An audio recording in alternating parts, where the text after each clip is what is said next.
Hello ladies and gentlemen, and welcome back to Darksiders. In the last episode, we defeated Silithar, the boss of the Iron Canopy, and gained a final Heart of the Chosen. But we learnt an interesting fact. The Chosen aren't guarding the tower, they're guarding Samael's power. So we'll see what happens when we return that to him, but that won't be until the end of this episode. Between now and then, we've got a lot of stuff to gather. We start here.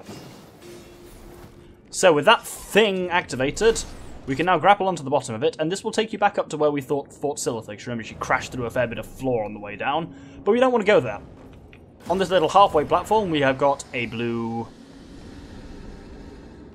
use your words, Doctor. Blue chest, and also another soldier artifact, which is great. It's going to be a lot of gathering things this episode, so if you come down to the bottom here, then you will find this door here. Once you go through it, you may recognise where we are. You're actually at the very entrance to the Iron Canopy. On the other side of this chasm was where we first got snatched by the spiders. So, ironically, we were very close to Silithar's lair, but that's presumably why she captured us. So, now we get the very long ride back to the Ashlands. So, back here, we've got some we've got a lot of shit to gather around the world as a whole, but specifically within the Ashlands, there's a few things, a couple of which specifically are very powerful. We'll start by hopping down here. And are those Phantom Riders coming back? They don't seem to be. Awesome. Phantom Riders are obviously very easy to fight, especially now we've got the War's Glory enhancement, because our damage is drastically increased, which means our damage while we're on Ruin is also drastically increased, so stupidly powerful. We've been here before. Before you say anything, we have absolutely been up here before. We went up to the left and got an artifact. But now we have the Abyssal Chain. And as you can see, there are grapple points up there. So we'll start with this one, and then head across. Oh no, ball sack! Oh, damn it. Right, take two. Hop off there, and successfully glide down, and now you say, but Doctor, there's nothing up here. What you need to do is actually grapple over there. Get a bit closer to the end, maybe. Come on. Oh, fuck it, I've got to fly, haven't I? There we go, and it only triggers when you're near it. Once you're on top of here, there is a little chest here which contains another bit of abyssal armor, which is very nice. Now, there's three things over there, like three drilling rigs. If you remember, we stopped the drill of the one in the middle and dropped down it into like a water-filled cavern, and I pointed out something of interest there. Let's head back over to, not the cavern, but over to that drill platform. So, up here, there's nothing we can do necessarily up there, but there is obviously... Oh dear, nearly cocked that up because I got the crossblade on instead of the grappling hook. Sorry, abyssal chain. I forget, this is the adult grappling hook. That sounds really dodgy. But, now we've grappled onto this second one, where the drill is still spinning, and we can spin the switch, which...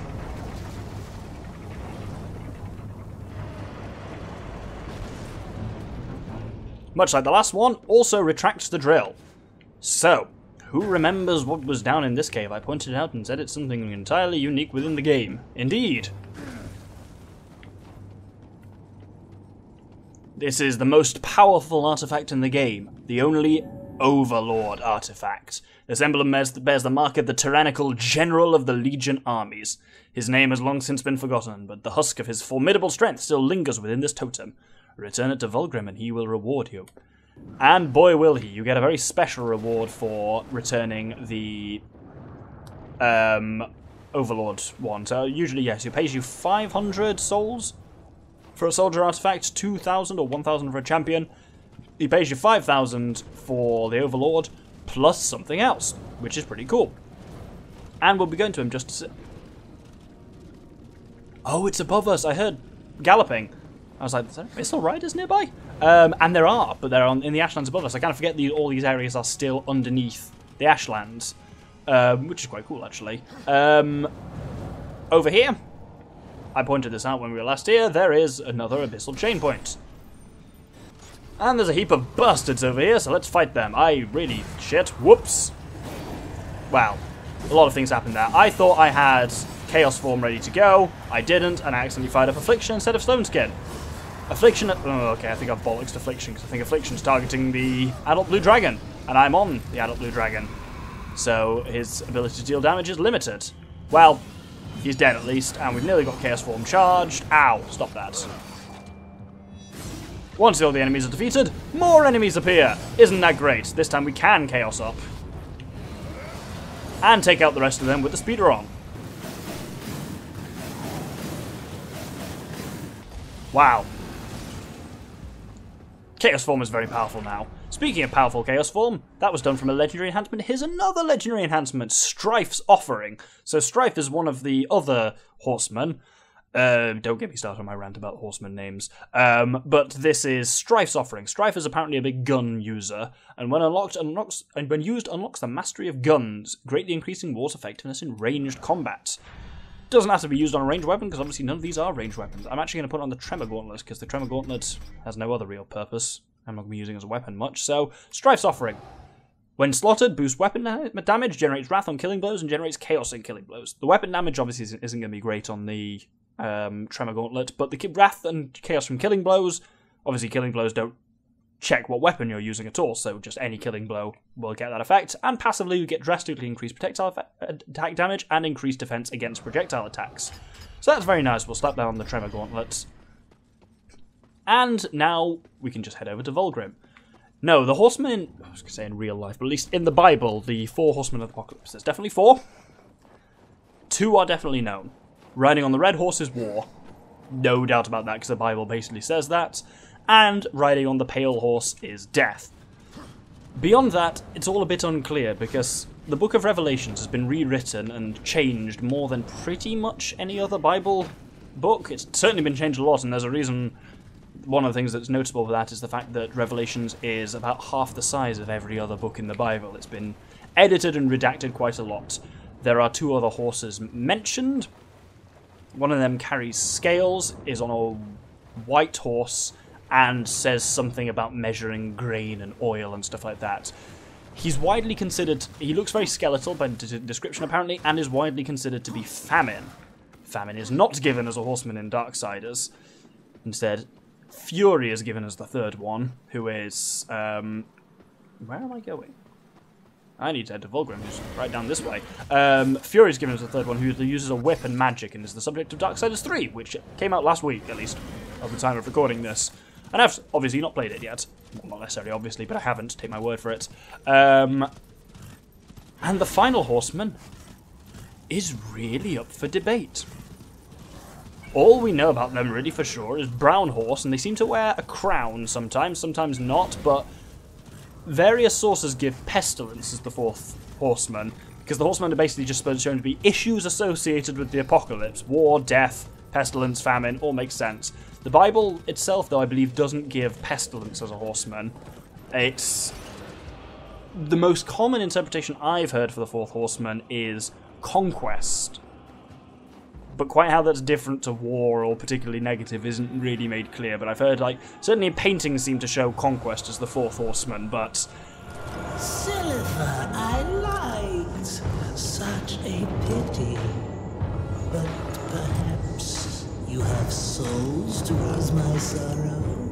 But yeah, Darksiders just threw all of that debate out the window and just went for Strife and Fury. And Strife is apparently the gun-wielding one, who I guess Darksiders 4, if that comes out, will be based on. Depending on what Darksiders 3 does, I guess, and I haven't heard amazing things about it. But anyway, Vulgrim's got shit for us, and we've got shit for Vulgrim. Let's trade him all our artifacts. So, for trading him the Overlord artifact, you get a Wrath Core. Not just a shard, you get a full core, which is brilliant. No harm in having that at all. We've also got 18,000 souls, so I'm going to buy another Wrath Core for 10,000 souls. So that's just given us 2 new Wrath bars within about 20 seconds, which is wonderful. Other shit that's worth buying, Bane, the final non-legendary enhancement to buy, which when slaughtered generates Wrath naturally over time. It is extremely slow at generating Wrath. And actually, one of the other legendary enhancements is much better at generating Wrath passively than that one is, so I don't use Bane at all, but I'm going to buy it nonetheless. And I guess I will go for Power Strike, because I haven't got that yet. Power Strike could be quite useful, and 180 Orbit Slash, both are useful. So, Power Strike does that, which is quite nice. So it's kind of like, it's the equivalent of the Reaper thing where we do that. Instead, we just do that and slam an enemy quite hard. And then you've got, what was the other one? I can't bloody didn't even read what the other one did. Ooh, look how many artifacts we've got. That's brilliant. 2 champions and 4 soldiers left. And that's it. Brilliant. But I wanted to look at Chaos Eater. 180 orbit slash. Opposite of facing, left stick, and X. So that's just... There we go, that's kind of cool. You just do this kind of dance. It feeds into whirlwind blows quite easily. It just makes that slightly more maneuverable. Anyway, with that done, now time to gather things around the rest of the map. So the first thing we're going to do is head over to the Drowned Pass. I'll show off this Serpent Hole because I don't think we've actually seen this one before, because this was the one I actually never got, so we certainly haven't been there. As I say, every Serpent Hole depends on where you're going, not where you're coming from at all. So there are 10 different ones for the 10 different Serpent Holes, but it's, yeah, based on target location rather than start location. Now this will be one of the fastest things to get in the game. We literally just, there's a grapple point there, hop straight over, and there's a chest which contains a Lifestone Shard, which I believe, yes, is another skull for us. Man, we've got a lot of skulls and a lot of Wrath.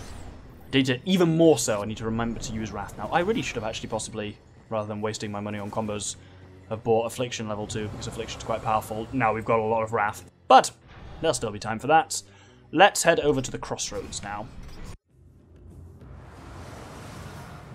Now here, we've already got the various things we can get around in the Crossroads themselves. But the various things I want to gather this time are through in this building, which connects, eventually, I believe, through to the Scalding Gallow. But we're not going anywhere near that far, because, as you can see, look at that over there. There is a grapple point, which is great. There's some lesser demons here to kill, so let's very quickly rinse through them. Wow, 1 whirlwind combo. You don't even need to trigger the finisher. We're very powerful now. Outrageously so. We're going to be very hard to kill. I guess this is... Okay, touch wood. That looks like wood. This will join the legendary ranks of my various immortal Let's Plays, because dying seems like it's a relatively unlikely combo now, I hope. Ooh, I do like Power Strike. It is a lot of fun. Anyway, what I want to do is... Over there, as you may have seen, there's an artifact, but I'll be over there for a second. For now, we come over here, and there is a Wrath Shard. I think we may even get another entire Wrath Core by the end of this episode. No, we won't quite, but we'll be close. We'll be real close, because I'll be gathering a lot more shit, and I completely cocked that up and missed. How embarrassing for me. Let's try that again. So, over here, if you hover down to the left, you can just make it, is yet another soldier artifact. Wonderful.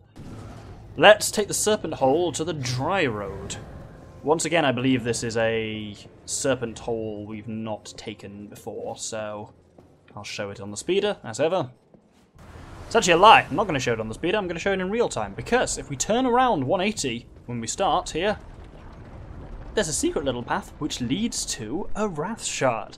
Yes, the game is crafty enough to hide Wrath Shards, and Lifestone Shards in some cases, within the Serpent Holes. And this is why I say it's important to know that the Serpent Holes depend on where you're going, not where you're coming from. Wherever you're coming from, if you go to the Dry Road, you'll be in this one, so it's the Serpent Hole to the Dry Road which has a Wrath Shard in it. And shit like that is worth knowing. Anyway, we do actually need to go to the Dry Road anyway.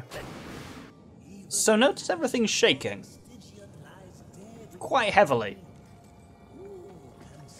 If we go across here and grapple onto there, something interesting is up here. Remember this guy from the first dungeon? Yes, the Jailer is just here and a normal enemy. We can fight him quite easily now, so you fight him the same way as you did before. You hit him with the crossblade and destroy all of his pustules, and then leather into his form. He'll then go mad out and start swinging his axe around like, not axe around, his prison thing around like a lunatic. Also, yeah, he's got some necrodemons with him, but he's done a decent bit of damage to them for us, which is very nice. To target his pustules again, the necrodemons, as like last time we fought him, the various enemies that come alongside him are a distraction more than anything else. Unfortunately, being more powerful doesn't mean we fight him any quicker, because you can only do a certain amount of damage to him during any one kind of round of hits. And we just hit that upper limit much faster now because, as I say, we are much, much more powerful. Not just because Chaos Eater's leveled up since then, but also War's Glory makes a hell of a difference. His pustules are still red, so we can't actually target him at the moment. Or can we? No, we definitely can't. Come along, Jailer. I feel like it's not supposed to be like that. I'm going to kill his various bitches first. See if he calms down. I am afraid he may be bollocks. Wow, that's 2 game-breaking glitches in as many episodes. Not game-breaking, because we don't actually need to fight him here, but... No, his pustules have stayed red, which means we can't target them with the crossblade, which means we can't do the thing we're supposed to do to him. As in, like, we can't actually have any way of opening damage, unless... I'm just going to try wailing him on him on Chaos Form and see what happens. He may just block it all, though. I don't know if we're actually doing any damage to him here. I feel like we're not.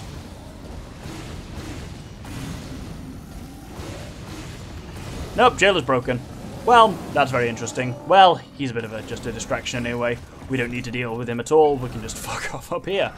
Having Ruin makes going back through areas where you need to, like, gather stuff like this much easier. As you can see, he's still stomping around back there, but he is slowly going to come after me, but very slowly, so that's not a concern for a while, though the shaking is a little bit ominous. Yeah, if you go from an area where you're using Ruin to an area where you can't use Ruin, Ruin will just despawn. It's not a kind of... It's not like an invisible wall blocking thing. Man, I've never discovered either of these game-breaking glitches before. Do you remember last episode, or was it the episode before, we got the weird one where... oh god, it's kind of scary having the whole screen shake like that!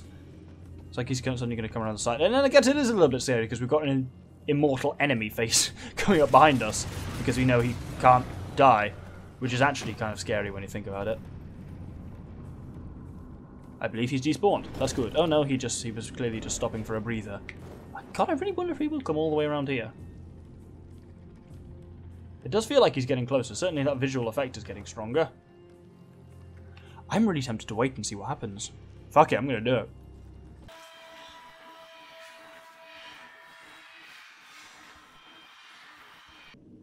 Well, I've been waiting a few minutes, and the visual effect on the rumble is still going, but he doesn't seem to have come around the corner yet, so... Let's go and have a cheeky little investigate. No, he's definitely not coming. Or is he just really that slow? No, it's just him moving around up there, shakes the entire thing. Well, that's slightly less terrifying, I suppose. But yeah, you remember last episode, or the episode before, we had the thing with the... where we had to reload entirely to the last autosave because I got stuck in some kind of weird Superman pose trying to pick up a wheelchair at the same time as fight some demons. It was all very strange. Anyway, we're actually nearly to where we need to be. I wonder how far we need to get away from him until this whole visual effect stops, because it's a bit difficult to look at, and also it is vibrating my hands every time because it's doing the old rumbly-doo on the controller. So hopefully when I get through here it'll stop. It must unload him soon. Yep, there we go. Seems to have stopped. So, you may recognise where we are. Well, I mean, you should recognise where we are because we're not going anywhere new. But this room with 3 little plant things. Ignore all of them and look up and to the right and you will see a grapple point. You have to position yourself very carefully to actually be able to hit it. You got to be like teetering on the edge. And once you're up here, you turn around that way. And you have a chest containing yet another Wrath Shard. I think we are going to get another Wrath Core this episode. Ooh, very nice. Right. Now we need to actually proceed onwards. Because you'll notice from the map there's a Vulgrim just ahead. We're going to use that. And Serpent Hole over to Anvil's Ford. So, the road to the Serpent Hole to Anvil's Ford is also very interesting, because when you get to this way, this point about halfway along, there's some grappling hooks in it. Because this is another... Well, that doesn't seem fair. I guess I wasn't actually... Oh, I know what I did wrong.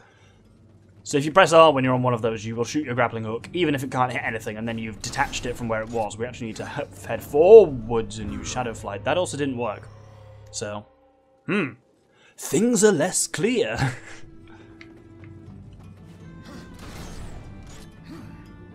It's really not letting me use Shadow Flight. Ah. I am slightly bamboozled. Oh, well that was just foolish of me, wasn't it? Oh dear. I'm not having a good time.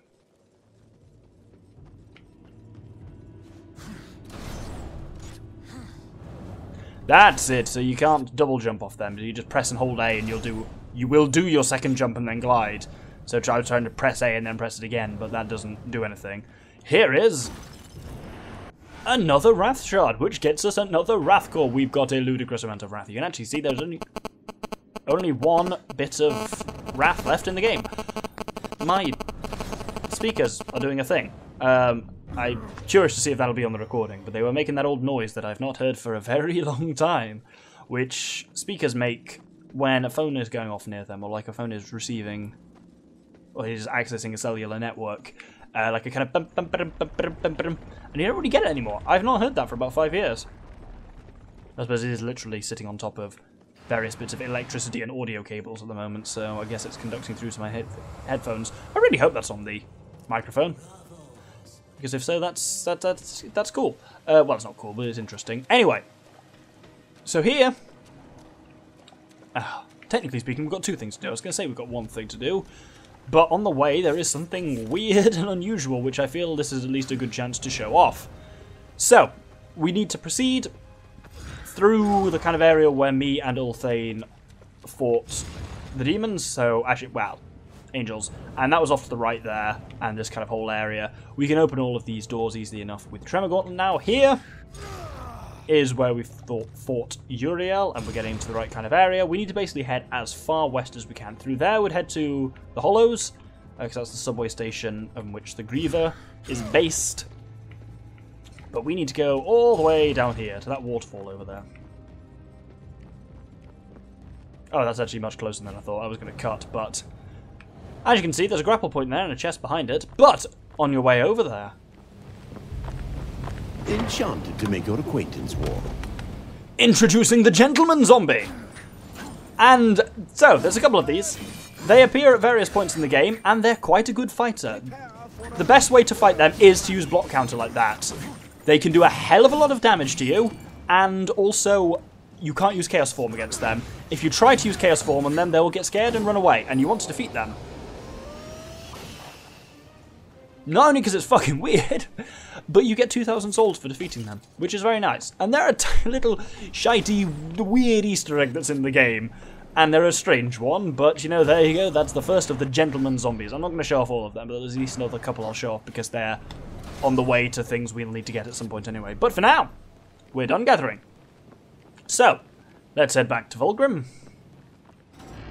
So here we can sell him that soldier artifact we got, and now we've got 5,000. Oh, what do I want to go for? Level 3 Stone Skin, or level 2 Affliction? Stone Skin's kind of as powerful as I wanted. I mean, it would be nice if it obviously, as it goes up, it absorbs more stuff and reflects more stuff. Also looks cooler. You go from looking rocky to looking like lava-y, which is pretty cool. But it's pretty good, and soon enough we'll have the abyssal armor set completed, which makes us very much more impervious to damage, and also we've got so many hearts. I think Affliction level 2 would be the most useful one to have. Which brings us down to a 32 souls, which is hilariously tiny. But we have that, which is nice and cool. With that done, I've done all my gathering, so what's left to do? Then return our final heart of the... Oh, well, let's just finish this guy off. Fun fighting a Minotaur from the back of Ruin. Whoa, that was cool. We knocked him off the edge. Let's return our final heart of the Chosen to Samael.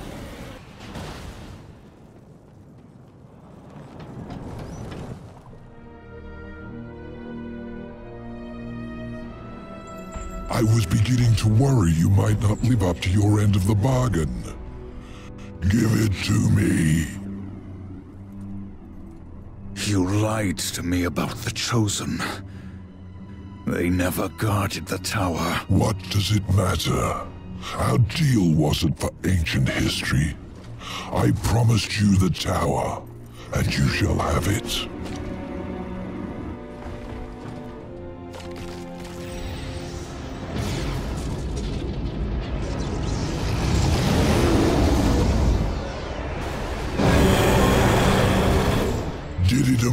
use you to deny me what's rightfully mine. With my powers restored, I am like unto a god. I can suck the marrow from your bones before you drew another breath. I could, but I too have a code by which I do business. Besides, say what you will about balance and your ridiculous lore. I recognize a quest for revenge when I see one, and revenge I respect. As for the details of my resignation, well, I do not approve of the company my master keeps. Why did you challenge the destroyer, Samael? See your journey to its end, horseman. You will understand soon enough. You trust him? Who knows where in the nine hells this portal will take us? We will meet again.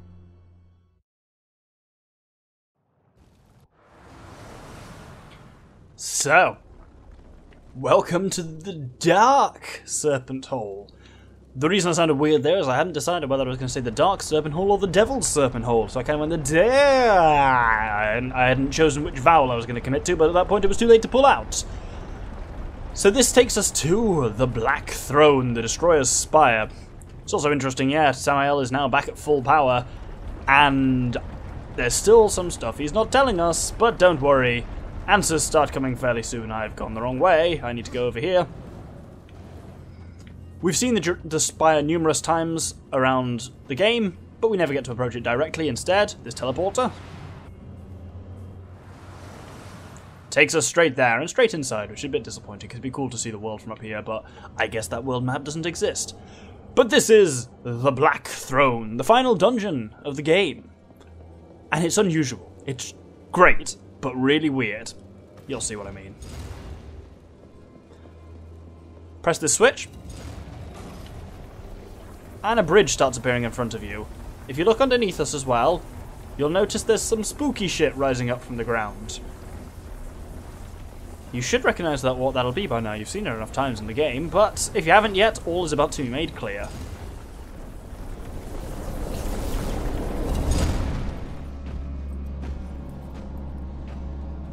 Azrael. Heaven help me. The seventh seal was not broken. What have you to fear from me, Angel of Death? If you do not intend to kill me, then perhaps you will help me. You've given me no reason to do either. Listen to me. The gate must be shut. The tower must be cut off from the well. It is from the well that the Destroyer draws his power. The Well of Souls? Millions of souls, yes. Enslaved, twisted. A corrupt power to fuel the Destroyer's armies. You are steward of the underworld, watcher of the well. Not a single soul flows back into this world without you knowing. Unless, gatekeeper, you opened the way. The Destroyer sent the mightiest of his chosen against me. I fared no better than you did, horseman, against Straga. Straga, you will take me to him. You have my word. Then tell me what I must do, Angel of Death.